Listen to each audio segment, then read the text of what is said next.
بسم الله الرحمن الرحيم والحمد لله رب العالمين والصلاة والسلام على أشرف الأنبياء والمرسلين.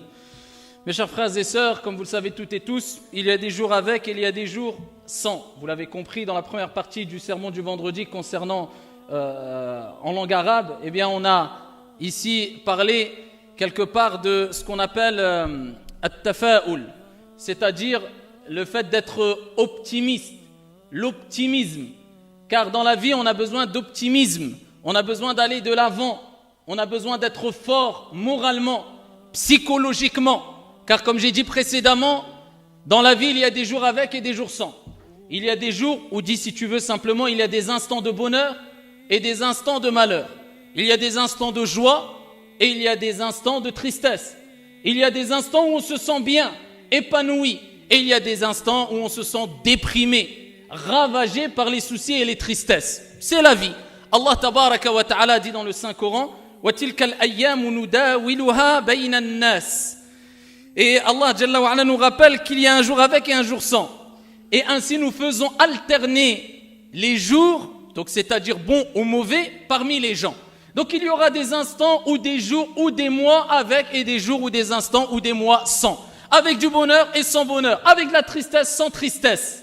Mais ce qui nous incombe de savoir, ayyuhal ahibba, mes chers frères et sœurs, et là je m'adresse à toutes celles et ceux qui vivent des soucis, des tristesses, des épreuves, et quelque part on vit tous des soucis et des tristesses, des épreuves, on connaît tous plutôt ici ces moments de soucis, de tristesse, ces épreuves petites ou grandes. Eh bien je m'adresse à tout le monde et ainsi qu'à moi le premier, cela ne sert à rien de s'attrister, cela ne sert à rien de baisser les bras, cela ne sert à rien de déprimer, cela ne sert à rien de désespérer, si ce n'est que la tristesse n'engendre que l'accroissement de la tristesse, ne fait qu'accroître la tristesse. L'angoisse ne fait qu'accroître l'angoisse. Les moments de déprime ne font qu'accroître, ou dis si tu veux, ne font que accentuer, amplifier, eh bien la déprime. Et il n'y a pas de solution ainsi. Si on continue à déprimer et déprimer, quand on a commencé à déprimer, eh bien le résultat ne sera que déprime. Si on continue à s'attrister, quand on a commencé à être triste, sans se reprendre en main, sans raisonner, sans être fort moralement, eh bien le résultat ne sera que tristesse. Et ici, tu peux continuer avec tous les autres exemples. C'est pour ça, Hibbati Fillah, ça n'a jamais été une solution pour la personne touchée de dépression que de lui dire, eh bien, continue à déprimer. Ça n'a pas été une solution proposée aux gens qui sont tristes que de leur dire, continue à être triste. Continue à regretter ce que tu as fait. Non, au contraire, on doit leur dire, cela ne sert strictement à rien du tout. Qu'est-ce que ça va changer, billahi alayk? Tu as eu un problème, tu déprimes, tu es triste. Si tu continues à déprimer et à être triste, ça va changer quoi? Ça va changer ton problème? Rien du tout, impossible. La tristesse et continuer à déprimer, ça ne va pas changer, modifier ta situation. En soi-même, cela ne peut pas modifier ta situation. Mais par contre, cela va te plonger dans une dépression. Et combien de jeunes, combien de gens, combien de personnes âgées sont touchées par les angoisses et les dépressions aujourd'hui? Pourquoi? Ils n'arrivent pas à relever la tête. Et c'est pour ça qu'il est important de dire à ces gens-là qui sont touchés par des épreuves ou à nous-mêmes, quand nous sommes touchés par une épreuve, irfa' ra'sak wa kun mutafa'ilan. Lève ta tête ou relève la tête et sois optimiste. Kun qawiyan. Sois fort et ne sois pas faible. قال عليه الصلاة والسلام المؤمن القوي خير وأحب إلى الله من المؤمن الضعيف. Le croyant fort est meilleur et plus aimé auprès d'Allah tabaraka wa ta'ala que le croyant faible. Bien que dans les deux il y a un bien.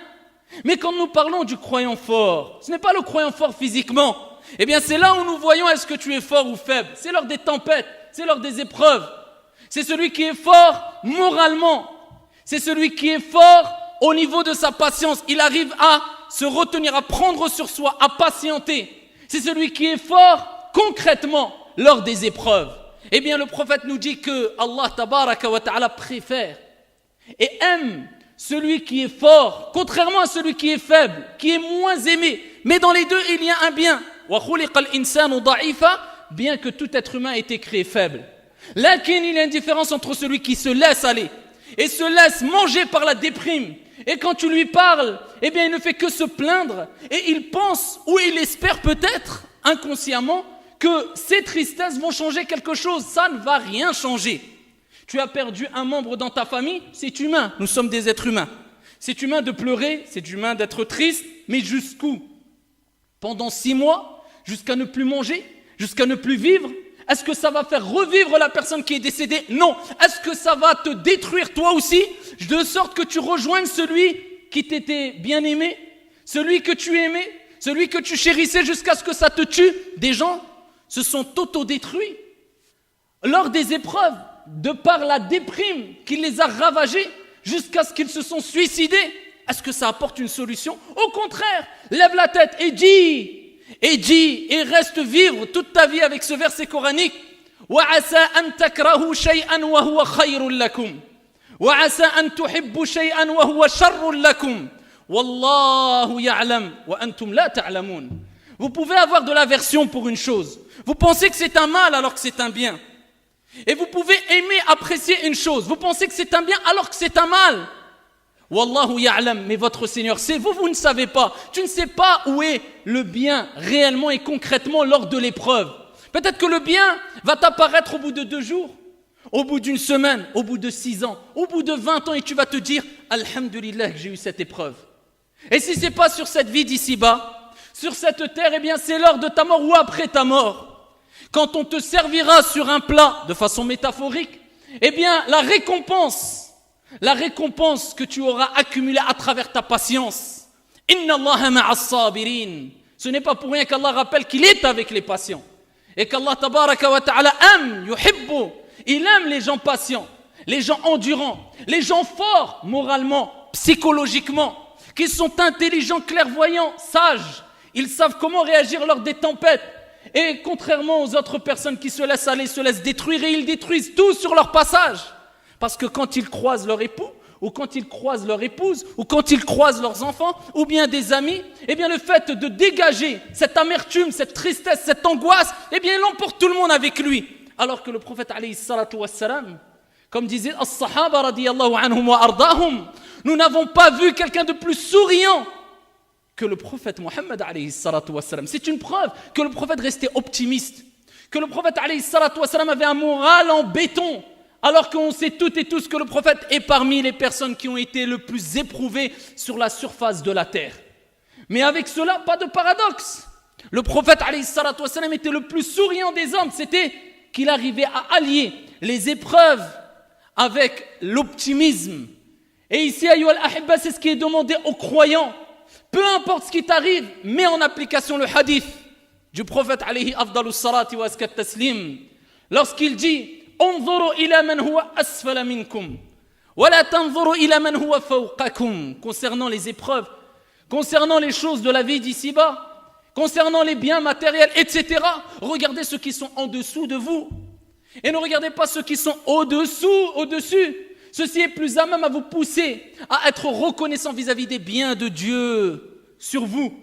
Eh bien, tes épreuves, comparez à ceux qui ont des plus grosses épreuves et à la plupart des êtres humains sur la surface de la terre. Regarde, allume la télé, regarde les infos et regarde ce qui se passe partout dans le monde. Regarde les catastrophes, regarde le nombre d'opprimés, regarde le nombre de pauvres, regarde le nombre de personnes qui n'ont même pas de l'eau à boire et ils ne savent même pas c'est quoi manger à leur faim.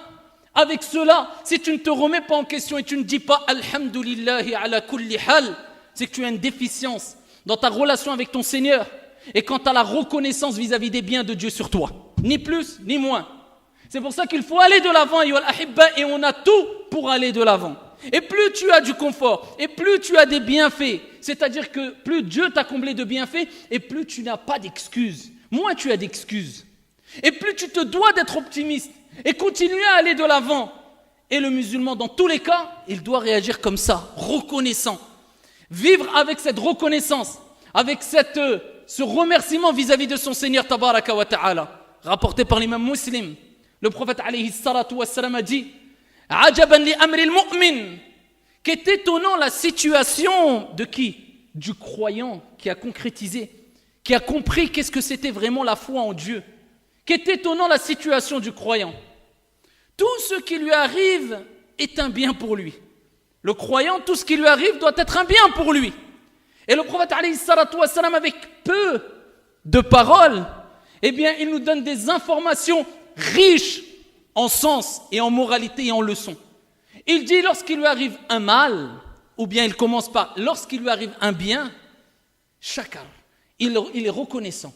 Il remercie son Seigneur Tabaraka wa Ta'ala. Et cela est un bien pour lui. Et lorsqu'il lui arrive un mal, eh bien, il patiente. Il patiente lors de l'épreuve. Et cela est un bien pour lui. Et le prophète dit cela est spécifique qu'aux croyants. Cela n'est spécifique qu'aux croyants. Donc, abshir, réjouis-toi. Si tu fais partie de ces gens-là qui, quand il leur arrive un mal, ils patientent, sache que c'est un bien pour toi. Et quand il leur arrive un bien, ils sont reconnaissants vis-à-vis de Dieu, celui qui leur a octroyé ce bien, cela est un bien pour toi et ici, retiens ces paroles, cela est spécifique, n'est spécifique qu'aux croyants. Celui qui a bien compris quelle doit être sa relation avec son Seigneur, Tabaraka wa Ta'ala, pas celui qui se plaint de jour comme de nuit, ou qui se laisse aller, ou qui se laisse ravager, et il est triste, et il ne mange plus, et tu lui dis, qu'est-ce que tu as? Mais tu n'as pas vu ce qui m'arrive, je ne sais pas ce que j'ai, qu'est-ce que tu as? Faut le bousculer. Moralement, psychologiquement, tu n'as rien par rapport à la plupart des gens sur la surface de la terre. Tu as quoi? Qu'est-ce qu'il t'est arrivé? Allah Tabaraka wa Ta'ala nous dit, comme il a dit au prophète alayhi salatu wassalam, de dire, Qul, dis, لن يصيبنا إلا ما كتب الله لنا هو مولانا وعلى الله فليتوكل المؤمنون. Allah Tabaraka wa Ta'ala dit au prophète et à nous-mêmes, on se doit de le dire. قل لن يصيبنا, rien ne peut nous atteindre. Vis avec ça dans ta tête. Rien ne peut nous atteindre si ce n'est ce que Dieu, Allah Tabaraka wa Ta'ala, a prescrit pour toi. Rien. Allah Tabaraka wa Ta'ala, avant même que tu naisses, Kama ja'a fi sahih, 50 000 ans avant qu'il crée les cieux et la terre, eh bien, il avait tout écrit. Qu'aujourd'hui, je serai là, dans cette journée-là, en train de vous dire les paroles que je suis en train de vous dire. Dieu a tout écrit concernant ce qui va se passer dans les cieux et la terre, les animaux, les habitants, les croyants, les non-croyants, etc. Donc, rien ne peut t'atteindre si ce n'est que ce que Dieu a prescrit pour toi. Ensuite, Allah, il dit, Huwa maulana. Tu dois dire cela. C'est notre protecteur. Subhanah. Huwa maulana. Wa ala Allahi falyatawakkali. Et c'est en Allah, Azza wa Jal, que doivent placer les croyants leur confiance. Wa man yatawakkal ala Allah fahuwa hasbuh. Et celui qui place sa confiance en Allah, Azza wa Jal, Allah le suffit. Allah lui suffit amplement. Donc, remonte la pente, te laisse pas aller, et si tu as la réponse à cela, laisse-toi aller. Prouve-moi ou donne-moi une preuve, un élément, un argument qui pourrait me pousser à croire, à penser que se renfermer sur soi-même, c'est une solution. Que le fait de continuer à déprimer, c'est une solution. Ou c'est une guérison. Ou c'est un remède. Ou continuer à se lamenter ou à regretter sur ce qu'on a fait de façon indéfinie, c'est une solution. Ou c'est un remède. Si la réponse est oui, si tu as un argument, continue. Sinon, et la réponse est claire, c'est non, eh bien arrête. Monte la pente, va de l'avant, sois optimiste, comme était le prophète alayhi salatu wassalam. Patient et optimiste. Et quand on dit patient, ça ne veut pas dire on reste figé. Ça y est, je patiente, j'ai le Monseba, je bouge plus. Mais je patiente. Abadan. Le prophète alayhi salatu wassalam, il a patienté, il a été persécuté, il a été opprimé. Avec cela, il a été patient tout au long de sa vie. Est-ce que ça veut dire que le prophète est resté dans un endroit, il n'a pas bougé? La patience, c'est quoi? C'est de patienter en étant reconnaissant vis-à-vis d'Allah Tabaraka wa Ta'ala tout en œuvrant. Ça, c'est la patience. Ma patienter, ne plus bouger, c'est pas la patience qui est demandée. La patience, c'est de continuer à aller de l'avant. La preuve. Le prophète, quand il était persécuté, il a patienté. Mais qu'est-ce qu'il a fait dans sa vie, le prophète alayhi salatu wassalam? Il a continué à œuvrer. Il a continué à répandre le bien, à répandre la paix, à répandre la miséricorde, à éduquer les gens, à transmettre le tawhid, l'unicité d'Allah. Pourtant, il était patient. Pas de paradoxe. La patience, c'est agir. La patience, c'est œuvrer. Être fort, c'est être fort moralement et pas physiquement. Être fort, c'est être fort psychologiquement et pas physiquement. Là, tu as la bonne compréhension des termes et des mots. Et le prophète, il était dans la grotte quand il a fait le hijra, min Makkata ila al-Madina, comme vous le savez toutes et tous. Pourtant, il patientait, mais il a bougé. Et il s'est retrouvé dans la grotte. Et quand il était dans la grotte avec Abu Bakr, comme vous le savez, Abu Bakr a dit, Ya Rasulallah, il suffit qu'un d'eux baisse la tête, il va nous voir. Et le prophète a rappelé, c'est quoi la patience? La patience, c'est d'agir. c'est de patienter et c'est de placer sa confiance en Allah. Ya Aba Bakr, ma dhannuka bithnayn, Allahu thalithahuma. Que dis-tu de deux dont le troisième est Allah? La tahzan, inna Allah ma'ana. Il nous rappelle, sois optimiste, jamais pessimiste. La tahzan, regardez la parole. Peu importe les épreuves, ne baisse jamais les bras. Tu peux reculer, tu peux prendre une bifurcation, tu peux ralentir, le prophète le faisait. Mais d'abandonner et de te laisser aller et te laisser détruire, ça c'est une erreur. Ralentir, prendre une bifurcation, prendre sur soi, être un peu faible. Le prophète alayhi salatu wassalam lui-même a agi avec sagesse de sorte où quelquefois il prenait du recul, etc. Mais jamais il abandonnait. Et jamais il ne se laissait aller. Et les compagnons n'étaient pas ainsi. Ils ne se laissaient pas ravager par la déprime et les soucis et les tristesses de sorte à ce qu'ils ne fassent plus rien. La tahzan, ne t'attriste pas. Inna Allaha ma'ana. Sachez Abdallah que ceux qui ont été le plus loin, même dans les choses mondaines, on va tirer le contexte religieux, même dans les choses de dunya, même les non-musulmans, ceux qui ont été le plus loin dans la vie d'ici-bas, concernant les choses qu'ils ont entreprises, professionnelles, entreprises, etc., ça a toujours été les gens optimistes. Ce n'est pas les gens pessimistes, c'est les gens qui se sont dit, je vais de l'avant. Ils perdent, ils tombent, il a un genou à terre. Même s'il a un genou à terre, il se dit, j'ai un genou à terre, mais je ne suis pas KO. Et la partie, elle est encore longue. Et il se relève et il avance. Ce sont ceux-là qui réussissent. Amma celui qui, dès qu'il a une épreuve, il abandonne tout, il fait n'importe quoi, il ne sait plus comment agir, il est bouleversé, il se renferme sur lui-même, il est ravagé par les déprimes, cela n'arrive jamais, même dans les choses de dunya.